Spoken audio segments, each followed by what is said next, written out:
What I'm about to tell you might make you uncomfortable.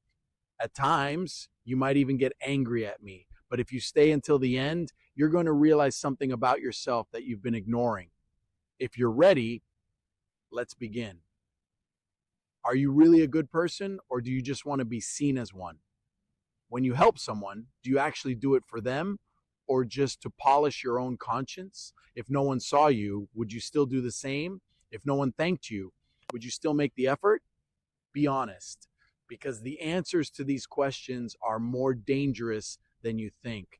People deceive themselves the most when they believe they're good, because the possibility of being bad pushes the mind into defense. And maybe you've been doing this for years, telling yourself the same story. I don't hurt anyone. I'm thoughtful. I'm careful. I do my best. But then why is there always an invisible expectation underneath?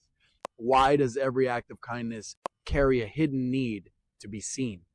Notice this. True kindness is quiet, but yours often isn't. Deep down, it wants to be known. It wants to be noticed. It wants approval. You want someone to see how selfless you are. You want someone to recognize how much you think about others. And sometimes when they don't, you feel hurt. So let's ask the real question. Are you being kind, or are you investing? I'm about to say something harsh, but this is exactly where you need to hear it.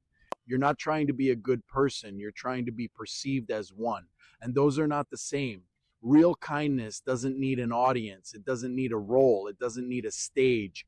But you are sometimes performing for an invisible crowd inside your mind. And hidden inside your actions, there's a quiet message. Look, I'm different. I'm good. And that's where the problem begins. Because now you're not being good. You're building an identity.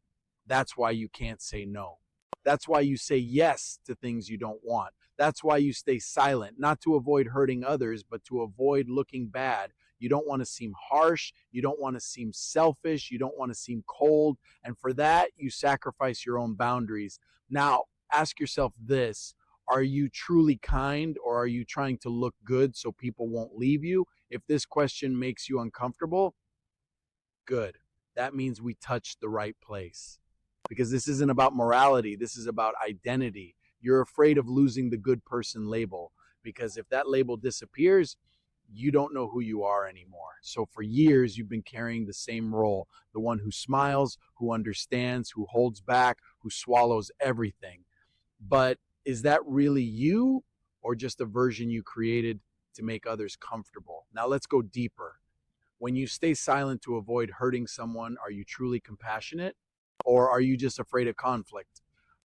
You have to separate the two, because two behaviors that look the same on the outside can come from completely different places. A person can be kind because they're genuinely sensitive, but another person can look kind because they're afraid of rejection. Which one are you? Do you hold back so people don't get hurt, or because you're afraid they won't love you?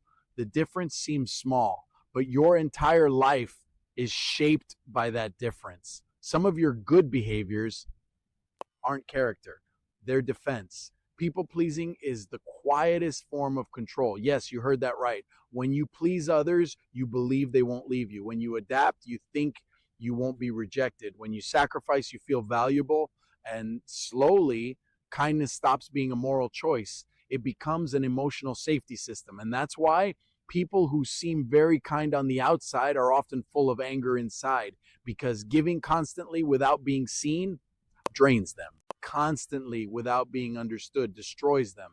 And trying to be good without expecting anything back becomes impossible. Then one day they explode and everyone is shocked. I didn't expect this from you. But the truth is that anger has been building for years.